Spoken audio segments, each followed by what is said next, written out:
ধরো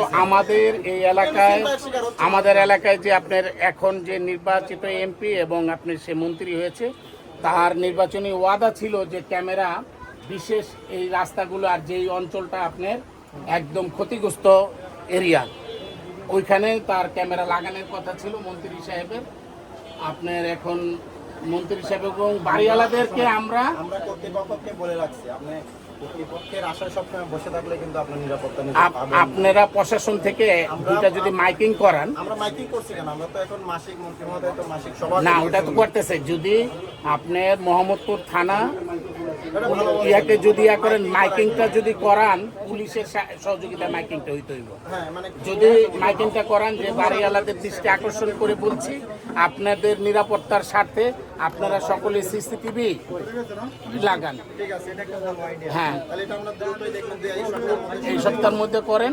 আর আমাদের এই এলাকায় যারা নেতৃবৃন্দ, স্থানীয় নেতৃবৃন্দ আছে, যারা স্থানীয় নেতৃবৃন্দ, এদের আপনারা ডেকে এই আপনাদের ব্রিফিং যদি এদের বলেন, তাহলে ইনশাল্লাহ অনেক কমে যাবে। এদের এই আমাদের এই এলাকায় একটা পরিবারের বিশাল সম্পদের মালিক, এটা হচ্ছে খান পরিবারদের।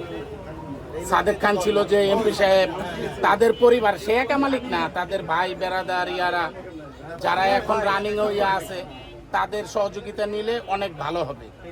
যেহেতু তারা স্থানীয়, আপনার দীর্ঘ সময় এই পাকিস্তান পিরিয়ডের থেকে তারা এই পর্যন্ত ইয়ায় আছে। জি জি, আপনার ইয়াটা মোটামুটি আলহামদুলিল্লাহ ভালো। আর সকল জায়গায় এরকম ইয়াং পুলিশ অফিসার দরকার, বৃদ্ধদেরকে। ধন্যবাদ।